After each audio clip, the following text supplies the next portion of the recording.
भाई जनरली मैंने देखा है कि जो ड्रॉप लेने वाले बच्चे होते हैं वो सोचते हैं कि यार हमने 1 साल का रिस्क लिया है, इस बार हम अगर एडमिशन ले लेते तो हमारा फर्स्ट ईयर पूरा हो जाता, हमारा ये हो जाता। तो उस तरीके से उनमें ना एक गिल्ट टाइप फीलिंग आती है और उनका कॉन्फिडेंस भी लो रहता है कि यार पता नहीं इस बार होगा कि नहीं होगा। मैं एक काम करता हूं सर, मैं पहले मेंस के लिए पढ़ लेता हूं, जब मेंस क्वालिफाई हो जाएगा उसके बाद मैं एडवांस के लिए पढ़ूंगा। सर बेटा ये काम बिल्कुल भी नहीं करना है। भाई क्लास तो सब बच्चे करेंगे 6 घंटे की, सब बच्चे पढ़ेंगे, उसमें सब चीज सब सीखेंगे, उसके बाद आप क्या करते हो वो आपका फ्यूचर डिसाइड करता है। अगर आपको बिल्कुल एडवांस लेवल का उसी तरीके से पढ़ाया जा रहा है जैसा होता है तो बेटा चीजें मुश्किल है। टॉपर से टॉपर बच्चे को भी डाउट आते हैं, बहुत मुश्किल आती है। हेलो बच्चों, कैसे हो आप? मैं Neeraj Kumar Chaudhary, your physics educator at this PW platform. बच्चों आज मैं आपको बताने वाला हूं कि ड्रॉपर्स बच्चों को क्या स्ट्रेटेजी फॉलो करनी होती है, ठीक है ना, अपने लास्ट 18 साल के एक्सपीरियंस से। अब तक मैं अपनी लाइफ में मोर देन 40 ड्रॉपर्स के बैचेस को पढ़ा चुका हूं और बहुत सारे आईआईटियंस मैं उनमें से बना के निकाल चुका हूं। और बच्चों इस साल जेईई एडवांस 2026 के लिए आपको कैसे पढ़ना है वो एक एक स्टेप मैं आपको बताने वाला हूं, ठीक है। बिल्कुल छोटी से छोटी बात भी मैं आपको बताऊंगा और आपको फॉलो करनी है, एक एक चीज का ध्यान रखना है। राइट बच्चों, चलिए सबसे पहला पॉइंट क्या है? Low confidence and guilt. इसका क्या मतलब है? भाई जनरली मैंने देखा है कि जो ड्रॉप लेने वाले बच्चे होते हैं वो सोचते हैं कि यार हमने 1 साल का रिस्क लिया है, इस बार हम अगर एडमिशन ले लेते तो हमारा फर्स्ट ईयर पूरा हो जाता, हमारा ये हो जाता। तो उस तरीके से उनमें ना एक गिल्ट टाइप फीलिंग आती है और उनका कॉन्फिडेंस भी लो रहता है कि यार पता नहीं इस बार होगा कि नहीं होगा। बेटा आपको कॉन्फिडेंस को लो नहीं रखना है, गिल्ट फीलिंग में नहीं आना है। आपने डिसीजन लिया है ड्रॉप लेने का, आपने डिसीजन लिया है अपने करियर को ऊंचाइयों पे ले जाने का, आपने डिसीजन लिया है कि मैं जेईई एडवांस इस बार निकालूंगा। तो बेटा ये तो अपलिफ्टमेंट के लिए है ना, अपने इंप्रूवमेंट के लिए है, आपने अच्छा कुछ करने के लिए ये डिसीजन लिया, अपने मां बाप का नाम रोशन करने के लिए डिसीजन लिया। तो कॉन्फिडेंस तो आपका सुपर हाई होना चाहिए। आप बहुत अच्छा काम करने वाले हो, अपने करियर के लिए काम कर रहे हो यार, ठीक है। दूसरी चीज, मां बाप का नाम रोशन करना है भाई, तो कॉन्फिडेंस तो मतलब सुपर हाई, अच्छा काम कर रहे हो भाई, ठीक है। तो आपको पूरे कॉन्फिडेंस के साथ रहना और बिल्कुल यह सोचो कि आप छोटे बच्चे हो। छोटे बच्चे जैसे फालतू फालतू नहीं सोचते ना, बिल्कुल छोटे बच्चों की तरीके से अपने टीचर को फॉलो करते जाना है, मेहनत करते जाना है, पूरा फोकस पढ़ाई पे रखना है, डिस्ट्रैक्शन रखना ही नहीं है। भाई देखो ड्रॉप ईयर है, लास्ट ईयर आपने काफी कुछ किया है, गलतियां की हैं, तो क्योंकि इस बार ड्रॉप ले रहे हो इसीलिए तो ले रहे हो कि पिछली बार अच्छा नहीं कर पाए, इस बार एग्जाम दिया होगा, तो वो कोई भी गलती आपको नहीं दोहरानी है। पूरा डिसीजन को, अपने इरादों को बुलंद रखना है, ठीक है। तो एकदम सुपर हाई कॉन्फिडेंस में छोटे बच्चों की तरह बहुत खुश रह के पढ़ाई करनी है पूरा साल। आप देखना रिजल्ट बहुत अच्छे आएंगे। राइट, सबसे पहला पॉइंट यही है, ठीक है। दूसरा, यहां से बात आती है एक रैंक एंड ड्रॉपर के रिलेशन की। भाई बहुत लोगों ने अजीब तरीके की अफवाह फैला रखी है कि भाई ड्रॉपर बच्चों में से रैंक नहीं आती। भाई मैंने अपने 18 साल के करियर में बहुत बार सिंगल डिजिट रैंक भी देखी है ड्रॉपर बच्चे की, सेकंड 2 डिजिट रैंक भी देखी है, और सिलेक्शन का रेशो तो ऑलवेज ही ज्यादा रहता है। तो भाई मैंने अपनी लाइफ में इतने सालों में रैंक 3 देखी है ड्रॉपर की, रैंक 1 देखी है, रैंक 7, फिर से रैंक 7 नेक्स्ट ईयर आई थी एक बच्चे की। तो भाई बहुत अच्छी रैंक लाते हैं ड्रॉपर बच्चे, बहुत बढ़िया परफॉर्म करते हैं। ये चीज इमीडिएटली अभी दिमाग से निकाल दो कि आपकी रैंक अच्छी नहीं आएगी। बेटा अगर मेहनत करोगे, रैंक के लिए मेहनत करोगे, तो रैंक बहुत बेहतरीन आएगी, सिंगल डिजिट में भी आएगी। तो पूरे कॉन्फिडेंस के साथ पढ़ाई करते रहना। राइट, चलिए नेक्स्ट पॉइंट, हमारे पास कितना समय अवेलेबल है और किस समय पे हमको क्या क्या करना है। आज क्या चल रहा है इस वक्त, यहां पे समझ लीजिए आपका मई एंड चल रहा है। क्या चल रहा है? मई एंड चल रहा है, ठीक है ना। और मई ऑलमोस्ट एंड में ही आपका जेईई एडवांस का पेपर भी होता है 10-15 दिन पे, तो अप्रोक्सीमेटली 1 साल आपके पास है। अब क्या करना है आपको? जून 2 से अपना बैच स्टार्ट हो जाएगा, हमारी पढ़ाई शुरू हो जाएगी। बस तब से लेके दिसंबर तक के समय में आपको इतनी मेहनत करनी है, एक डायरेक्शन में सारे डिस्ट्रैक्शन को हटाते हुए और कुछ भी करके दिसंबर मिड तक आपको अपना सिलेबस कंप्लीट करना है। यानी कि दुनिया में चाहे कुछ भी होता रहे, आपका पूरा फोकस इस चीज पे होना चाहिए कि मेरे को बहुत अच्छे से पढ़ते हुए अपना सिलेबस बहुत बेहतरीन तरीके से दिसंबर मिड तक कंप्लीट करना है। क्यों? क्योंकि आपका जनवरी के ऑलमोस्ट थर्ड वीक में, ठीक है ना भाई, फर्स्ट अटेम्प्ट आता है कि नहीं आता है जेई का? फर्स्ट अटेम्प्ट आएगा, ठीक है ना, ऑलमोस्ट थर्ड वीक में जनवरी के। तो तब तक उस अटेम्प्ट से पहले कम से कम एक महीना आपको रिवीजन के लिए मिलना चाहिए। किसके लिए? रिवीजन के लिए मिलना चाहिए। इसलिए यह दिसंबर मैंने इसलिए लिखा है कि दिसंबर में अलार्म स्टार्ट हो जाना चाहिए कि भाई मुझे 15 दिसंबर तक या 20 दिसंबर तक अपना सिलेबस खत्म करना है, ताकि मुझे रिवीजन का भी टाइम मिले। एक महीना जो मैंने इतनी मेहनत की है वो मेरा काम आए यहां पे, ठीक। उसके बाद यहां पे ये बहुत क्रूशियल टाइम है इस टाइम का, ठीक है बच्चों। और यहां से जून से ही आपको यह सोच के चलना है कि भाई फर्स्ट अटेम्प्ट जो है, मैं जो फर्स्ट अटेम्प्ट दूंगा उसमें मुझे अपनी परसेंटाइल 99 परसेंटाइल से ज्यादा लेके आनी है। फर्स्ट अटेम्प्ट ही मेरा प्राइमरी फोकस है। मैं पहले अटेम्प्ट में ही एडवांस के लिए क्वालिफाई कर जाऊंगा और यही मेरा समझ लो आखिरी अटेम्प्ट मान के मैं काम करूंगा। पूरा फोकस आपका फर्स्ट अटेम्प्ट पे होना चाहिए कि इसी में ही मुझे करना है जो करना है, ठीक। क्यों? क्योंकि अगर आपने फर्स्ट अटेम्प्ट में क्वालिफाई कर लिया तो आपके पास यहां मई में जो एडवांस होगा ना बच्चों, उसके लिए बहुत टाइम होगा, इनफ टाइम होगा और आप बहुत बेहतरीन लेवल की प्रॉब्लम सॉल्विंग मतलब प्रैक्टिस आप कर सकते हो, ठीक है। अब अगर आपका ज्यादा अच्छा नहीं जाता है फर्स्ट अटेम्प्ट, तो आपको फिर यहां पे अप्रैल के लिए वापस से लगना होगा कि जो हो गया सो हो गया फर्स्ट अटेम्प्ट में, इस बार अप्रैल में मैं फोड़ूंगा, ठीक है। तो इस तरीके से आपको यहां पे बना के चलना है। उसके बाद आपको एडवांस के लिए प्रिपरेशन करनी है, राइट बेटा। फर्स्ट फोकस फर्स्ट अटेम्प्ट पे रखना है। यह चीज आपका पूरा सब कुछ सुधार देगी अगर आपने इसको अपना टारगेट बना लिया, राइट बच्चों। चलिए नेक्स्ट पॉइंट क्या आता है? नेक्स्ट पॉइंट यह आता है कि मेंस और एडवांस का बैलेंस क्या होना चाहिए।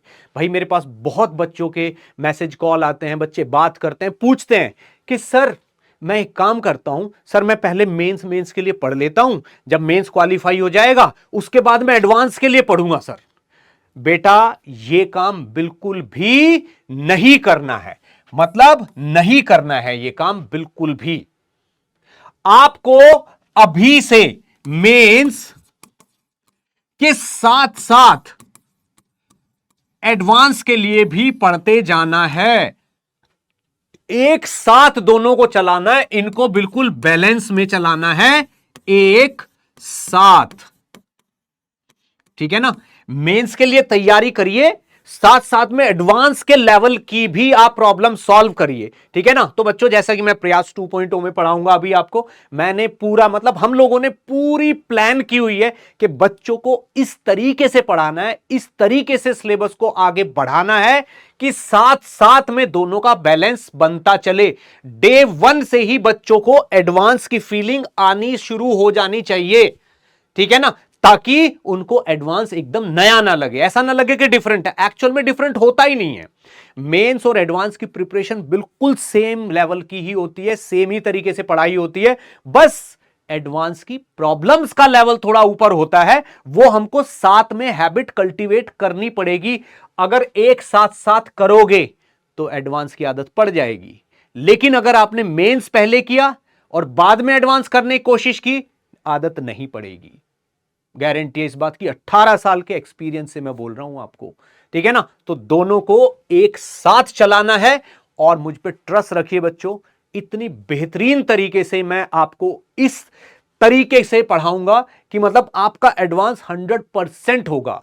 बेटा लास्ट 18 ईयर्स से मैंने यही स्ट्रेटेजी यही तरीके से पढ़ाया है और इस बार आपको भी मैं इतने ही पूरी जी जान करके लगा के मेहनत से पढ़ाऊंगा और उसी तरीके से, यानी कि आपको टेंशन नहीं लेनी, आपको बस फॉलो करना है, बस आपको इससे फिसलना नहीं है, केवल मेंस पे फोकस नहीं रखना, ठीक है ना। अगर आपका टारगेट आईआईटी जाना है और आपका टारगेट केवल मेंस है तो फिर तो ठीक है, कोई दिक्कत नहीं है, ठीक है ना। बट हम तो यहां पे एडवांस के लिए हैं, इसलिए दोनों को बिल्कुल बैलेंस में चलाना है, राइट। चलिए नेक्स्ट पॉइंट, भाई ऐसा क्या है कि वही बच्चा सेम बैच में पढ़ते पढ़ते केवल मेंस निकाल पाता है, और एक बच्चा उसी बैच में उसी टीचर से वहीं पे बैठ के उन्हीं डीपी पे से उन्हीं मटेरियल से पढ़ के एडवांस में बढ़िया सेकंड 2 डिजिट 3 डिजिट रैंक फोड़ देता है। क्या डिफरेंस है? डिफरेंस आता है यहां पे, ठीक है ना बेटा। आपको क्या करना है, आपको एडवांस निकालने के लिए कंसेप्ट बिल्डिंग पे फोकस करना है।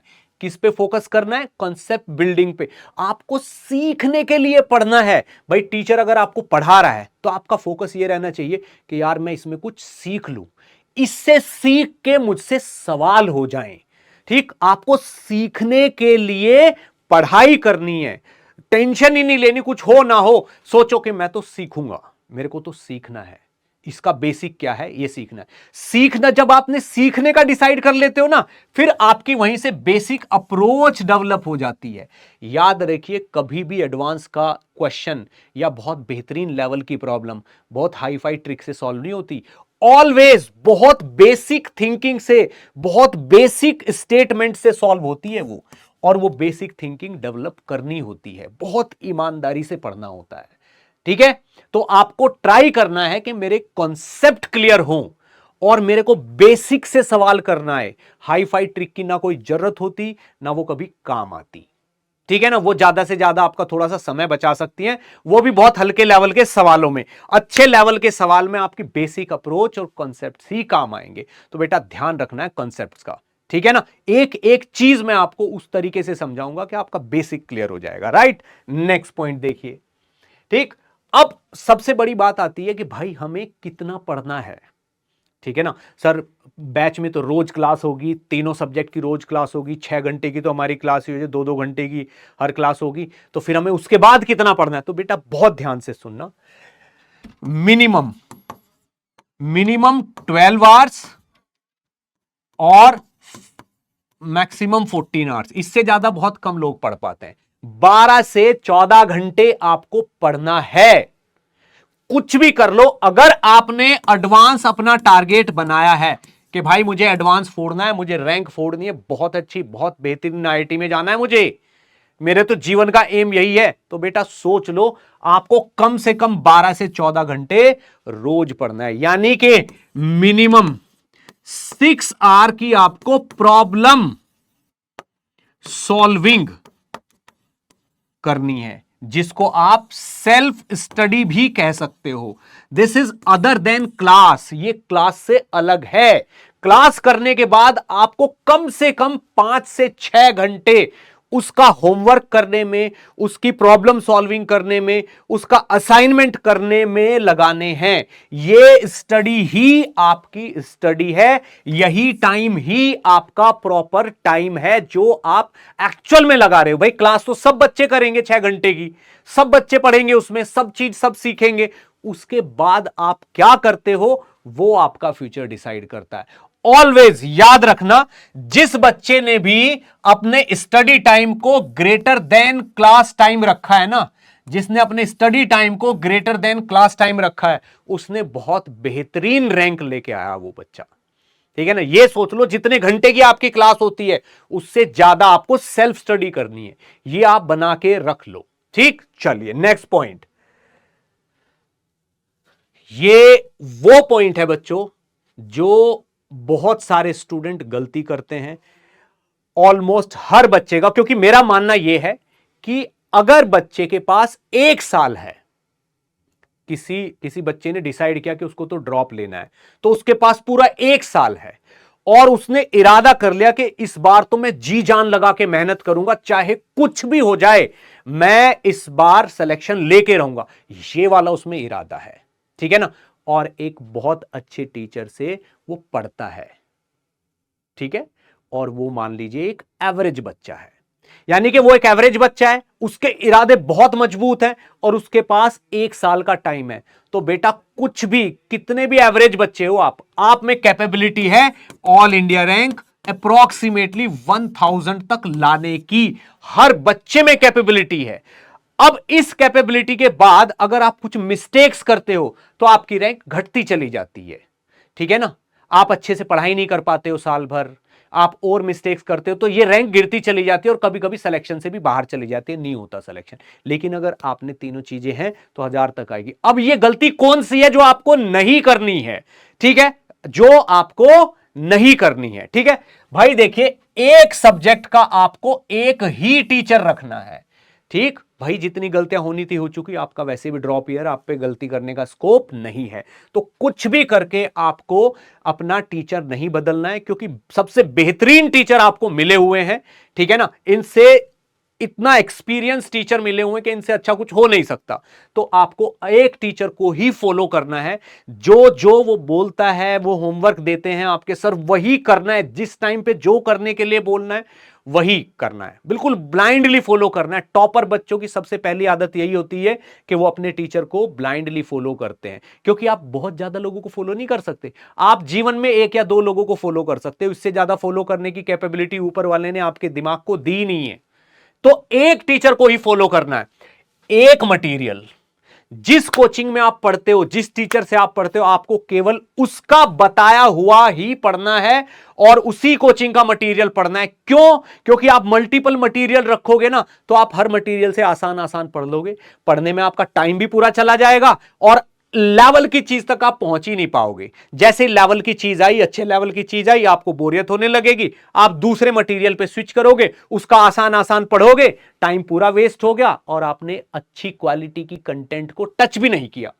लेकिन अगर आप एक ही मटेरियल फॉलो करोगे तो आपके पास टाइम होगा पूरा मटेरियल करने का, और शिद्दत के साथ जब पूरा मटेरियल करोगे तो हर टाइप की प्रॉब्लम से एनकाउंटर कर लोगे और दिमाग का डेवलपमेंट पूरा हो जाएगा। टफ से टफ प्रॉब्लम भी करने का टाइम मिलेगा आपको और वो कर लोगे आप। और इसी मटेरियल को आपका ये टीचर पढ़ा रहा है तो डाउट पूछने में, उनके सॉल्यूशन देने में पूरी सिंकिंग होगी और आपके दिमाग को सुकून के साथ एक साल पूरा पढ़ने का मौका मिलेगा। तो आपके दिमाग में सुकून भी रहेगा और आप अच्छे से पढ़ भी पाओगे। सबसे बड़ी चीज ये समझ लो, अगर जितनी भी मतलब लेवल की चीजें हैं, एडवांस लेवल की चीजें या अच्छी पढ़ाई है, वो बड़ी मुश्किल से समझ आती है।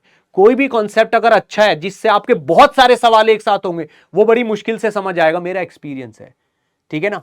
अच्छी चीजें मुश्किलों से समझ आती हैं, बट जब वो समझ आती है ना तो आपका बहुत सारी चीजें सॉल्व हो जाती हैं। बेटा, अगर कहीं बैठ के आपको हर चीज फटाफट फटाफट फटाफट समझ आ रही है, सब कुछ हो रहा है आपसे, समझ में आता जा रहा है, इसका मतलब यह है कि या तो आप जीनियस हो, ठीक है ना, या फिर आपको जो पढ़ाया जा रहा है वो अप टू द मार्क नहीं है।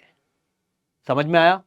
अगर आपको बिल्कुल एडवांस लेवल का उसी तरीके से पढ़ाया जा रहा है जैसा होता है तो बेटा चीजें मुश्किल है। टॉपर से टॉपर बच्चे को भी डाउट आते हैं, बहुत मुश्किल आती है। अगर वो अच्छा कंटेंट फॉलो कर रहा है, अच्छा कंटेंट उसको मिल रहा है, ठीक है, तो बेटा अपने दिमाग को बिल्कुल खुला रखना है और बिल्कुल भी डिस्ट्रैक्ट नहीं होना है। अगर आप ऐसी बिल्कुल प्रॉपर तरीके से चलते रहे, अपने टीचर को ब्लाइंडली फॉलो करते रहे, तो बेटा एक बहुत अच्छी रैंक के साथ आप अपने माँ बाप का भी नाम रोशन करोगे और हमारा भी, अपने टीचर्स का भी। ठीक है बच्चों, तो पढ़ते रहिए, best of luck, thank you. और कमेंट में मुझे बताइएगा कि सर हमारा पूरा पक्का इरादा है और हम आपको ब्लाइंडली फॉलो करेंगे, ठीक है ना, हम आपसे प्रॉमिस करते हैं, हम आपको पूरी बहुत बेहतरीन रैंक लाके दिखाएंगे। कमेंट करिएगा मुझे।